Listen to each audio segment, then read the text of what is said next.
Hi. Hello. నమస్తే అందరికీ. Welcome to my channel 'Ghana stories world'. ఇప్పుడు మనం చెప్పుకోబోతున్న story 'my bad boy' episode 178. ఇదిగో నీ కొడుకు ఇలానే కదులుతూ నన్ను పడుకోనివ్వడం లేదు బావా అని చెప్పింది వేద. మొదటిసారి బిడ్డ కదలికలు అంత స్పష్టంగా తెలుస్తూ ఉండడంతో రుద్ర మొహంలో అందమైన చిరునవ్వు వచ్చింది. ఇంతకుముందు ఎప్పుడైనా వేద ఇదిగో బావ నీ కొడుకు కదులుతున్నాడు అని అతడు చేయి పెట్టగానే అసలు ఎలాంటి కదలికలు తెలియకపోయేవి. ఇప్పుడు చూస్తున్నా కూడా బేబీ కదలికలు ఆమె పొట్ట మీద ఏర్పడుతూ ఉండేసరికి రుద్ర అందంగా నవ్వుతాడు. మరీ ఇంత స్పీడ్‌గా కదులుతున్నాడేంటే వీడు? అన్నాడు రుద్ర. ఏమో నాకేం తెలుసు? అదిగో అందుకే నిద్ర రావడం లేదు అని చెప్తుంది వేద బుంగమూతి పెట్టుకొని రుద్రనే చూస్తూ. ఇలా ఎంతసేపు కూర్చుంటావే మరి అని వేదని దగ్గరికి తీసుకొని రుద్ర కూడా కూర్చున్నాడు ఆమె భుజం చుట్టూ చేయి వేసి. ఏమో వాడు కదలడం ఎప్పుడు ఆపేస్తాడు?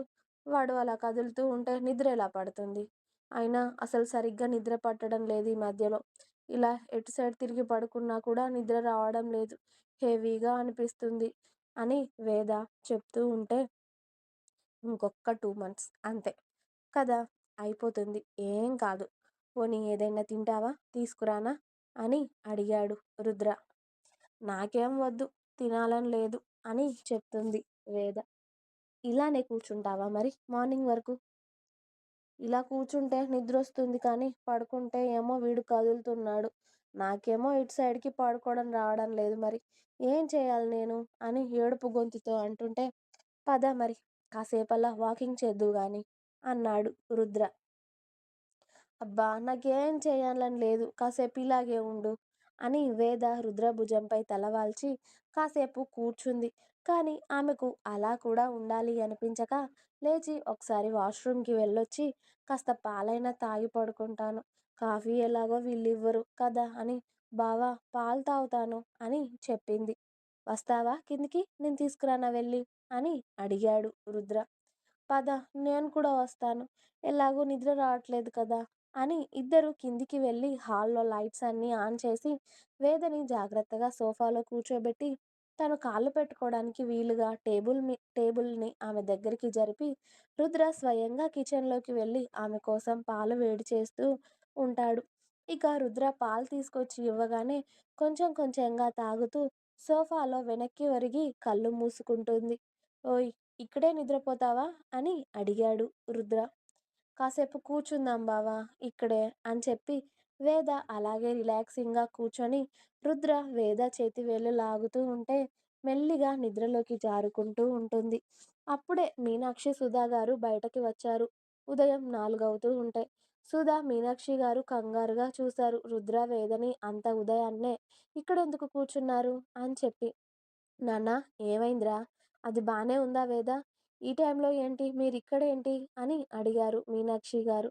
నిద్ర పట్టట్లేదని కూర్చుందమ్మా. నైట్ ఎప్పుడో లేచింది. బేబీ ఎక్కువగా కదులుతుందని నిద్ర పట్టట్లేదు అని కాసేపు వాకింగ్ చేసింది. పాలు తాగుతాను అంటే ఇక్కడికి తీసుకొచ్చాను. పాలు తాగింది. ఇదిగో ఇక్కడ కూర్చొని నిద్రపోతుంది. రూమ్‌లో పడుకోమంటే అని చెప్పాడు రుద్ర. ఈ టైంలో కాస్త అలానే ఉంటుంది నాన్న. నిద్ర పట్టదు సరిగ్గా అని అమ్మా వేద రూమ్‌లోకి వెళ్ళి పడుకో తల్లి. ఇలా కూర్చొని ఎంతసేపు నిద్రపోతావు? నడుం నొప్పి లేస్తుంది లేరా అని అన్నారు మీనాక్షి గారు కోడల్ని లేపుతూ. అబ్బా! మళ్ళీ అక్కడికి వెళ్ళే ఓపిక లేదు అత్తయ్య. నిద్రొస్తుంది అని వేద కళ్ళు మూసుకొని చెప్తూ ఉంటే, పోనీ రా తల్లి మన రూమ్‌లోకి వెళ్దాం. ఇక్కడే కాసేపు పడుకుందువు రా అని అన్నారు సుధా గారు. అవును. మళ్ళీ పైకేం వస్తావు కానీ వెళ్ళు అత్తయ్యతో అని రుద్ర కూడా అనడంతో, అలాగే అని మెల్లిగా సుధా గారితో వాళ్ళ రూమ్‌లోకి వెళ్ళి, మమ్మీ ఇలా కూర్చో నువ్వు నాకు నిద్రొస్తుంది చాలా అని చెప్పి సుధా గారి ఒడిలో తల పెట్టుకొని పడుకోగానే భాస్కర్ గారు కంగారుగా లేచి, ఏమైంది సుధా? అమ్మ ఈ టైంలో లేచింది? అని అడిగారు ఆయన. నిద్ర పట్టట్లేదంటండి. కాసేపు వాకింగ్ చేసింది. ఇదిగో మళ్ళీ పైకేం వెళ్ళాలి అని హాల్లోనే కూర్చుంది. కాసేపు పడుకుందువురా అని ఇక్కడికి తీసుకొచ్చాను అని చెప్పారు సుధా గారు. అవునా! అని కూతురు ఇక భార్య ఒడిలో తలపెట్టుకొని పడుకోగానే భాస్కర్ గారు కూతురు కాళ్ళ దగ్గర కూర్చొని వేద కాళ్ళు మెల్లిగా నొక్కుతూ ఉంటారు. వేద పడుకుందా లేదా అని రుద్ర రూమ్ బయట నుండి భార్యని చూసుకొని పైకి వెళుతూ ఉంటే, నాన్న రుద్ర అని పిలిచారు మీనాక్షి గారు. హా! అమ్మా! అని తల్లి పిలుపుకి అక్కడే ఆగాడు రుద్ర. నీకోసం ఆయన కోపాన్ని తగ్గించుకొని మరి మన ఇంటికి వచ్చారు. అలాంటిది మావయ్యతో మాట్లాడకుండా ఉంటే ఎలా నాన్న? ఆయనంటే పెద్ద మనిషి. నువ్వు కూడా అలానే ఉంటే ఎలారా? కాస్త మావయ్యతో మాట్లాడొచ్చు కదా అని అడిగారు మీనాక్షి గారు కొడుకు దగ్గరికి వెళ్ళి. ఆయన చేసిన దానికి ఆయనని ఇంట్లోకి రానివ్వడమే పెద్ద గొప్ప నేను. అలాంటిది నన్నింకా మాట్లాడమంటున్నావా అమ్మా? అని అన్నాడు రుద్ర తల్లి వైపు చూడకుండా. అబ్బా! ఏంట్రా నాన్న ఇంకా చిన్న పిల్లాడిలా చేస్తున్నావు? ఎవరైనా తప్పు చేస్తే నువ్వు చెప్పాల్సింది పోయి, నువ్వే అలా చేస్తే ఎలా నాన్న? ఇంటికి వచ్చిన వాళ్ళని గౌరవంగా చూసుకోవాలి. అలా చేయకూడదు. ఎంత కాదు అనుకున్నా నీ మేనమామ, ఆయన భార్య నాన్న. అర్థమైందా? అలా దూరం పెట్టకూడదు నాన్న. ఆయన కోపతాపాలు అన్నీ మానేసి కూతురు కోసం వచ్చారు. అలాంటిది నువ్వు మాట్లాడకుండా ఉంటే అటు ఆయనకి, అలాగే వేదకి కూడా బాధగా ఉండదా చెప్పు? కాస్త కోపతాపాలు ఇప్పటికైనా పక్కకు పెట్టు నాన్నా అని అన్నారు ఆవిడ కొడుకు చేయి పట్టుకొని నెమ్మదిగా. సరే మాట్లాడతానులే. నువ్వు మీ అన్నయ్య గురించి అంత బాధపడుతూ ఉంటే ఇక నేను చూస్తూ ఉండగలనా? నువ్వు బాధపడకు నేను మాట్లాడట్లేదని. సరేనా? అని తల్లికి చెప్పి రుద్ర రూమ్‌లోకి వెళ్ళిపోయాడు. ఎలాగూ ఆఫీస్‌కి వెళ్ళట్లేదు పెళ్లి పనుల వలన.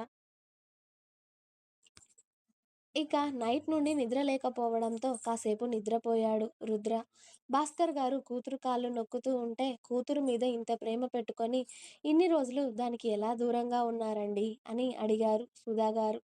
దానికి భాస్కర్ గారి నుండి ఏం సమాధానం లేకపోవడంతో, ఏదో మీ పంతం నెగ్గించుకోవాలని ఇంత కోపంగా ఉన్నారు. కానీ మీరు అంత కోపంగా ఉండి ఏం సాధించారు? ఇన్ని రోజులు కూతురికి దూరంగా ఉండి దాన్ని బాధపెట్టారు. అది ఎంతలా ఏడ్చేదంట తెలుసా మీకోసం? వదిన నాకు రోజూ ఫోన్ చేసి చెప్తూనే ఉండేది. ఆఖరికి రుద్రతో మాట్లాడకుండా అయినా ఉండేదంట. కానీ మీకోసం చాలా ఏడ్చేదంట తెలుసా? రుద్రకి కోపం వస్తుంది అని తెలిసి కూడా మిమ్మల్ని కలవరించేదంట. అలాంటి కూతుర్ని ఇన్ని రోజులు బాధపెట్టారు మీరు. అదేమైనా వేరే వాళ్ళని చేసుకుంటాను అని గొడవ పడిందా మీతో? లేకపోతే మీ కూతురు బయటకి వచ్చేసిందా? మీ అల్లుడే కదా వచ్చి దాన్ని పెళ్లి చేసుకొని ఇక్కడికి తీసుకువచ్చాడు. అలాంటిది మీ కోపమంతా దానిపైన చూపించి ఇన్ని రోజులు బాధపెట్టారు. పాపం కడుపుతో ఉన్న పిల్ల బాధకి కారణం అయ్యాం.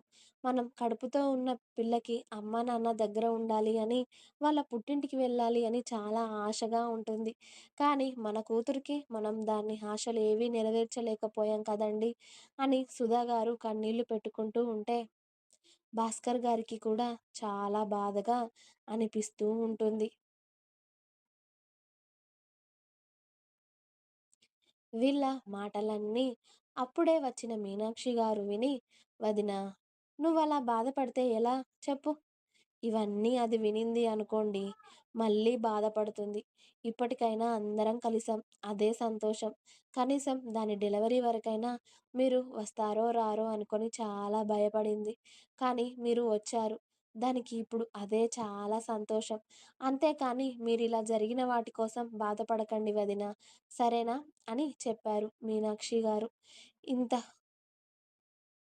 కూతురు లేచే వరకి కూతురికి సేవలు చేసుకుంటూ కూతురు దగ్గరే ఉండిపోయారు సుధా భాస్కర్ గారు. ఇక మెల్లిగా ఉదయం పడుకొని 11 గంటలకు నిద్ర లేచింది వేద. ఫ్రెష్ అవుదామంటే తన డ్రెస్సెస్ అక్కడ లేకపోవడం, అలాగే రూమ్‌లో కూడా ఎవరూ లేకపోవడంతో మెల్లిగా లేచి బయటకు వచ్చేసరికి రుద్ర కాఫీ తాగుతూ కనిపిస్తాడు సోఫాలో కూర్చొని. మెల్లిగా నడుస్తూ రుద్ర దగ్గరికి వెళ్ళి అతడి పక్కన కూర్చొని అతడి భుజంపై తలవాల్చి గుడ్ మార్నింగ్ బావా! అంది.